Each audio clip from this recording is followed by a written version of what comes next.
ujya gusa yibere mu manager umurundi wese w'umusani aje mama gira tukire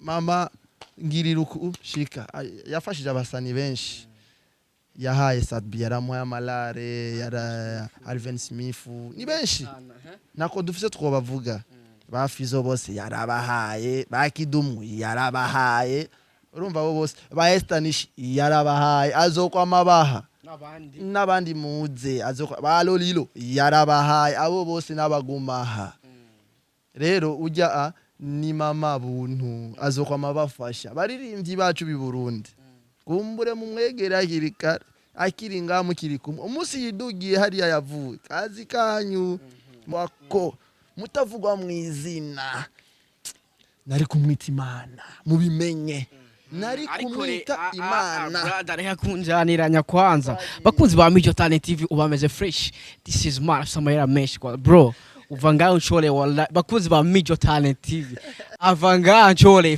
Frank wala uvanga unchole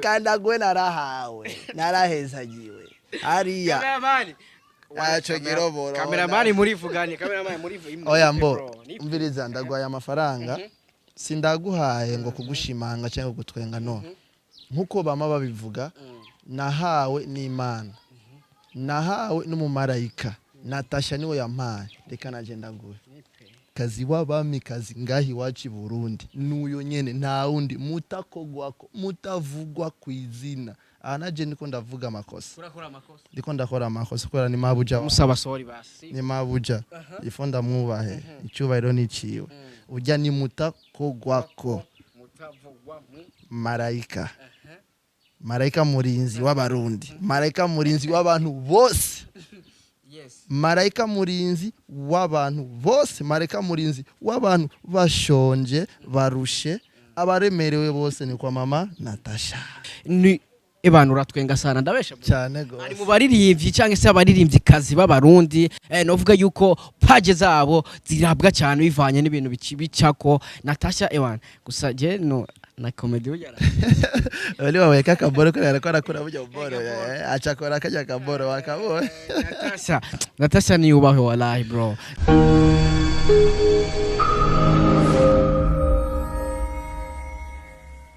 Oh yes, hello everybody, and my name is Radio. This is Mijo Talent TV. Oh yes, we come back again. Twagarutse rero hamwe tukubwira byinshi muri entertainment, hamwe tukuzanira aba hitmaker kuri micro ya Mijo Talent TV. Right now umuntu turi kumwe ndibaza wamubonye. Duherukana arika ari muri vya bindi bya duherukana arika ararira kweri ewana. Yararize nk'umwana yenda jugumira wala. Tuherukana ari muri bro bizaza bro shwali mzaza bro ararize ndajugumira me ubuzima ni kujyanye n'ilfo abantu turire tutarize urazi yuko abanyagihugu bakino gihugu umuntu agufasha atarabone ni problème bro hari beshi batoshobora bijya bintu bro kurira imbere ya kamera bo urabona ku muntu azi ubuzima icari cyo urarira kugira ngo ushike kuri kijya kintu ushaka gushikako. Yes kabisa ndibaza mumaze kuvyumva turi kumwe na Frankis cyangwa se Frank mu kiganiro cyatambutse kuri Mijo Talent TV mwara mubonye ari kararira amarira menshi cyane aho yaririra umuririmbyi kazi akomeye cyane azwi kwizina rya NATASHA la noma la nana la mufieto ni menshi cyane nta confise no ujya no mu marayika Imana atuzaniye Burundi umbriza wa mushefu ariko resha ugira ga presentation kagira ngo NATASHA niyo bibona kwanza azovuga ati bana what is this bro komera mbo uko ni ibintu byifashe mbo presentation yanje ni nziza sana umbriza wa mushefu no foi no permanence atakutinda nta guteba Mr Fieta reka ndababwire yuko Imana yatuzane mu marayika ngahi Burundi NATASHA la bamba la noma bitangaza byose ujya n'ivyiwe byose komera Yes, wamaze kuvyumva presentation yiwe yonyene niyerekana yuko ameze neza kuri uno mwanya, ameze fresh, ndibaza uri kuramuraba afise amaswaga udukepe tw'amafaranga man, ubu bintu vyarakemutse, ibintu ni fresh. Tukiri ngaho nyene bra, dusubi inyuma gatoya nubwo vyarenganya, ariko mbega kijya gihe turiko turakora kijya kiganiro uri kurarira, warumva yuko uwo munsi cyangwa se aho ugeze ubu, aho uri ubu uzohashika? Mbo kuri jewe kubera umutima wanje wagumumbwira ati umwanya n'umwanya Imana yobikora. Kila muntu wese nkuko nababwiye, kila kintu cyose gifise umwanya wacu, kinomba subira, utuze urindire, umwanya n'umwanya kirakunda tu. Umwanya n'umwanya kirakunda. Ni Frank novuga yuko uno mwanya uno munsi tuvugana ahagaze neza cyane. Hari benshi biyumviriye ati mbega Frank yakaze ko gufyeta cyangwa bimeze gute? Ambo nkuko abantu batavyo basanzwe bazi, abantu benshi biyumvire yuko naronse akazi ko gufyeta. No, ujya mama n'umumama yiyubashe sana, n'umuntu afise icyubahiro ciwiwe cyane. Mbo kuko yanditse bijya nkuko yabivuze ko ari ugusina, yashaka nyene ikora amastress kubera ico gihe yaragwajije muto wiwe yari yavyaye divine. Mbo urabona iyo umuntu afise amastress na buri kintu agira kugira ngo bimuveko. Mbo nigiye toko turaganira arabimbwira, je ntibibaze kibondo cyanje yuko bijya bintu nabigize nko kukugaya canke kugaya abantu. No, nashaka nyene ninezereze n'abafanzi banje kugira tunari aho bamwe babifashe nk'ama n'abandi babifashe nko mengo kwa rugufyina, ariko jya mu mama kweri n'umuntu yiyubashe, azi ubuzima bw'abantu kuna bumeze, azi kubaha umuntu wariwe ameze gute uyu muntu. Nkuko bivuze nyene uvuga ati hari ababifashe nk'akagaye, nkuko nyene na Natasha nyene yavivuga ati ntihagire umuntu abifata nkuko arakagayo cyangwa se nashatse kugaya abantu. Novuga yuko nanje ku ruhande rw'iwanje yarabivuze kandi yarongeye aravyandika, aravuga ati kabisa sinayivuze kubera impamvu ini, ahubwo nashatse kugira ngo abafana banje tube turakina ko murazi Natasha n'umuntu novuga yuko ugiye kuri page yiwe ni ebanu ratwenga sana, ndabesha cyane gose. Ari mu baririmbyi cyangwa se abaririmbyi kazi b'abarundi, novuga yuko page zabo zirabwa cyane bivanye n'ibintu bicako. Natasha ebana gusa je no na comedy ujara oli wawe kakaboro ko arakora buryo boro acakora kajya kaboro wakabona. Natasha ni ubaho wallahi bro. Natasha naje navuga ati respect, naje norira wago ya naje norira Laura shakuri ogira umviriza, urumva mu buzima ujya mama nimzo muramwita Natasha. No, iryo zina ntari kwiriwe kandi izina rya Natasha ngahi Burundi turifate nko kumengo najyo tuzi kandi afise irindi zina manake nkuko zina rishasha rya Natasha twende nkuko nguma ndabivuga. Imana burya iraraba ahantu irunguka umumarayika akavuga ati reka ndabe ahantu noshira umumarayika kugira ngo afashe abantu. Urumva Imana iraraba mu ntumwazi wiwe iriyumvira ivuga ati none bashangire gute. Rero sinzi kungena Imana yavyutse iragira ikivuga ati reka ndamuhe ujya muvyeyi wo kuri Club Direct Tanganyika Natasha abariwe umumarayika yiziri Burundi afashe abantu. Ujya n'umumarayika kubera iki? Imana bugira araba n'umuntu iha ikintu bya kweri ryo mama yaronse kweri yaronse byaraciye kure. Nawe nyine ariyumvira avuga ati nkuko naronse najewe nciye kure, reka najewe mpe abandi nkuko nabironse. Ni Imana yabimpaye reka mpa abandi. Ujya rero n'umumarayika si make uko twebwe Imana yaturemye nuko we yamuremye sico kimwe jamais ndabibanye.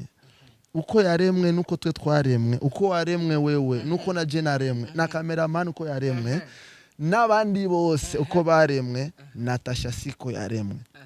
Rero bro unasikia, cameraman uko yaremwe, uko je naremwe, uko yawe yaremye siko Natasha yaremye. Bisigura iki rero bro ku bantu badatahurana byoroshe ushatse kuvuga iki? Mbo ku bantu badatahura baratahura tu banke bemere muratahura mwanke nemere muratahura tu. Sunana wanoko ni wengi abashaka ibibi ni benshi. Ujya umukorera ikibi utaki mukorera ana stress kabisa Natasha no muno stress ndibaza ugiye kuri page yewe ntucu bibona neza kabisa video ziwe uziravye ushaka kuraba video ya Natasha ngo no kubera ujya n'umuntu ashaka kunezereza abantu Natasha nakiririmba kugira aronka amahera ahubwo aririmba abaha amahera mwebwe urumva aririmba ahe amafaranga abantu babeho neza nkuko nakubwiye numumarayika Imana atuzane ngaho i Burundi iramuzana ivuga ati kibondo canje fasha abarundi kugira ngo barabe ico bo kwifashisha ayi Burundi muhungu abakrizemeni ni benshi cyane rero kuko Imana yamuhaye ivuga ati reka ndaguha uhabandi uraze abantu bamaze gufasha bangana benshi sana najewe rero nkuko yamfashije nzofasha abandi nkuko yamfashije mushara membwa muhungu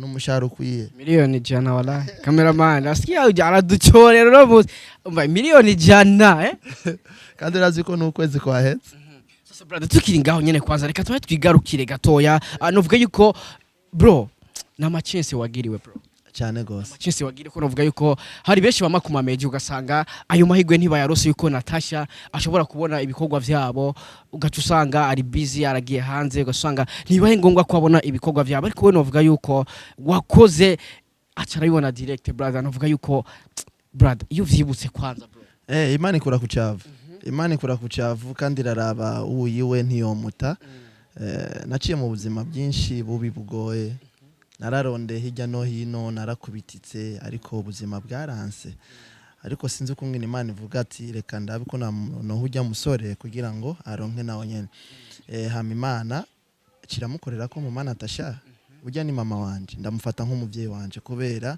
aho yankuye jewe aho narindi naho je ubusigaye ndi siko byari bimeze kandi siko nari ndavyizeye kuri club d'Irak naharengana ngiye he muri cross ndiko ndiruka niho nahabona hajya ahantu sinzi kuna hasa sinzi kuna hame kumwicarika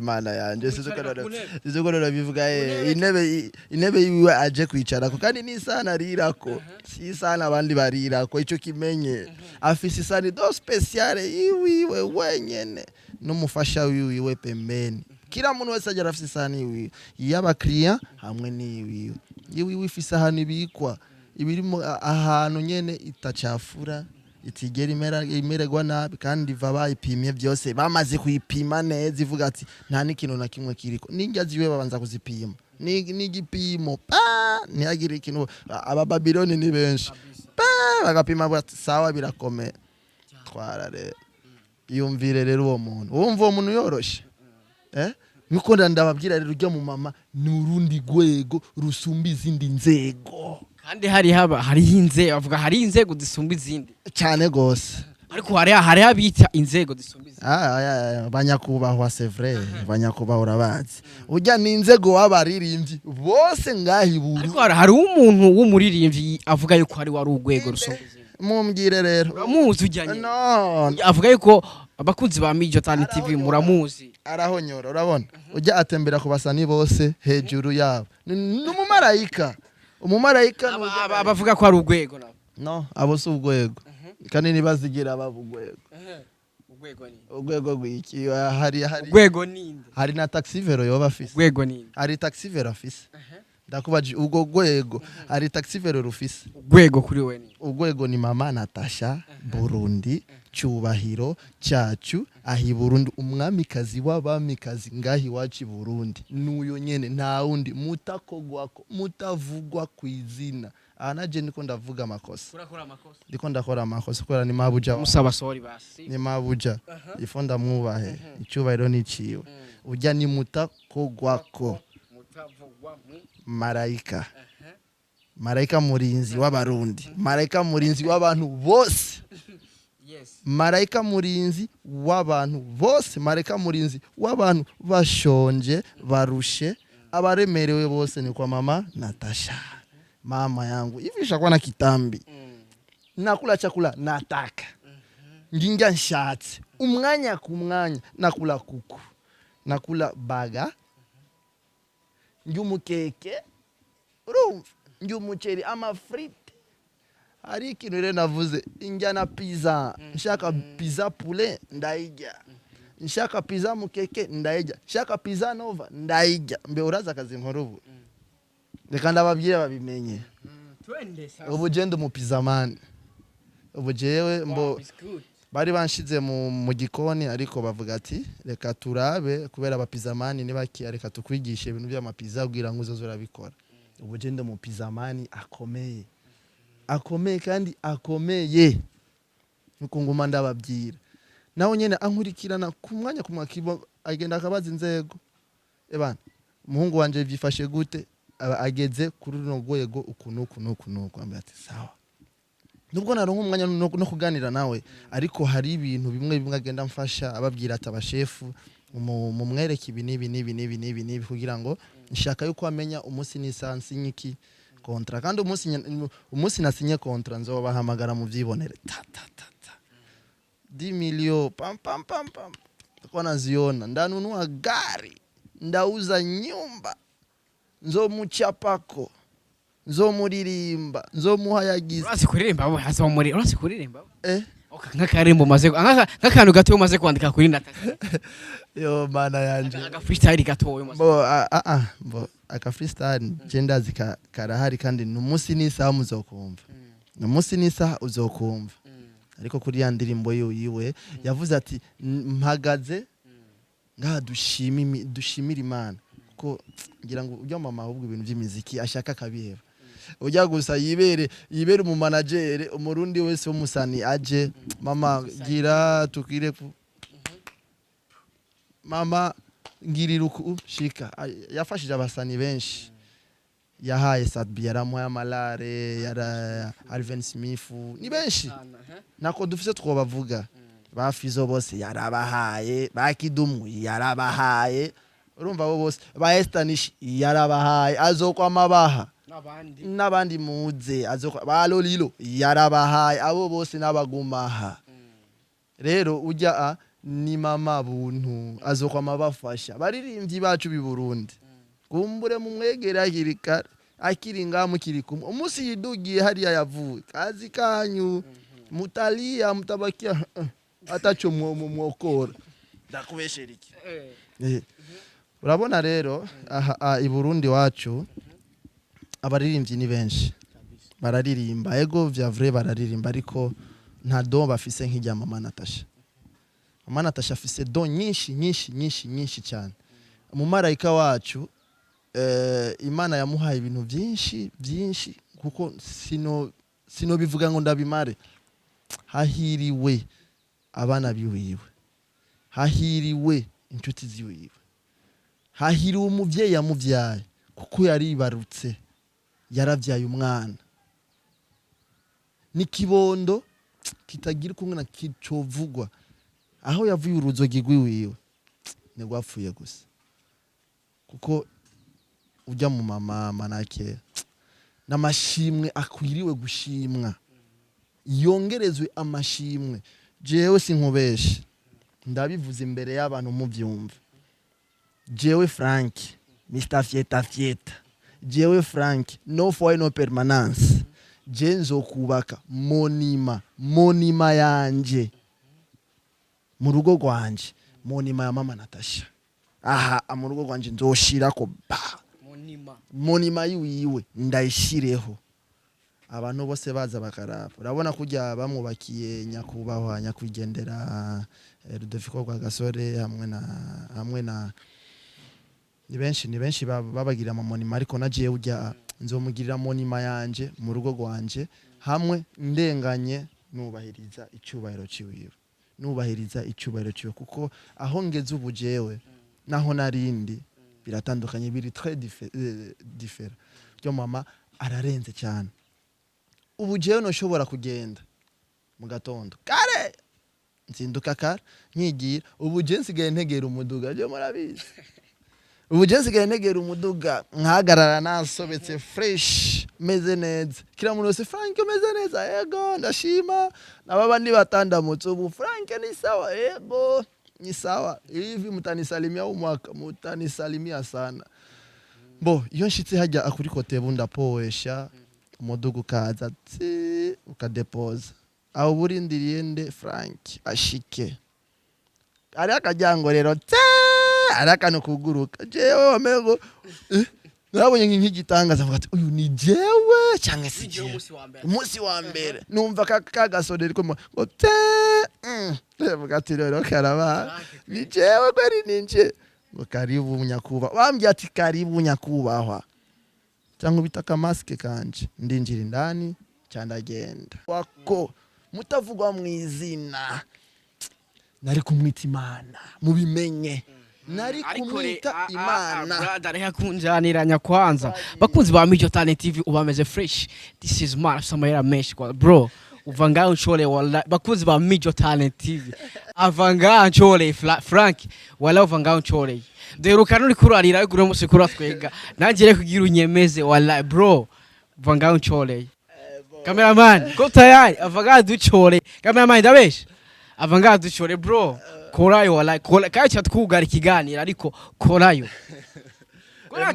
korayo ico ndacyumva bavuga ati mu Kirundi iyo Imana yaguhaye no habandi kugira ngo kujya yakuguruye inzira nawe n'ubugururira abandi bo urabona iyo yatari kuba mwebwe sinari gushika ahantu jewe ndi iyo atari kuba support zanyu uko mwamfashije kugira ngo ngere aho je ngeze najya amafaranga bunsigaye mpembwa nawe nari kubanda urumva nkuko bivuze reka ndabe icyo noba mfise noba mfise mbo dufaranga nahembwe ariyo utunadukoze ngoma ndababwire umunsi n'isaha kandi nzobahamagaza murabi ibikorwa nakoze ku bintu hari ikintu namaze kugura kiraposheje home hari ibindi rero ngomba nkore do special hivi natani kuwe chawa unaona chawa mwenyewe chawa zaidi ya chawa mutasema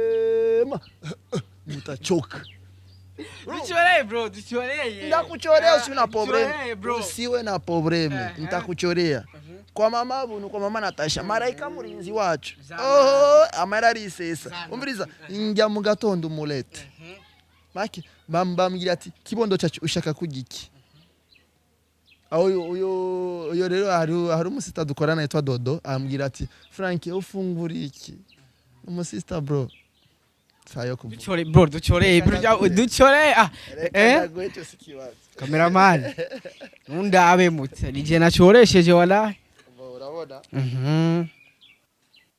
ana mafaranga nga 13000 bakunzi yabereke kwaza yabereke cameraman urayabona mako musigaye nemberano dufaranga areje na meme temberana je banyita nde urazuba banyita musita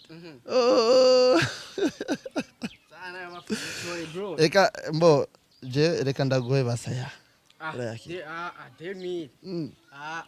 kanda gwe narahezagiwe hariya cameraman murivuganye oya mbo umviriza ndagwaye amafaranga sindaguhaye ngo kugushimanga cyangwa gutwenga no nkuko bama babivuga nahawe n'Imana nahawe n'umumarayika Natasha niwe yampaye reka naje ndaguhe uhe abandi uzohe nabandi cameraman murivuganira na Frank apa ni mie bro ahubwo reka ndaragushimire ayasigana yazonjane kuri kote reka ndaragushimire brother reka ndagushimire kubona waduhaye time kwanza merci beaucoup kubona unchore 10000 mwayabonye merci beaucoup bro ego reka ndagushimire nshimira ama televiziyo nshimira abafani bose bi Burundi nshimire mama Natasha mama buntu marayika murinzi yaba hari ubushobozi nari kukwita Imana mama iya bari ubushobozi nari kukwita Imana zaidi ya Mungu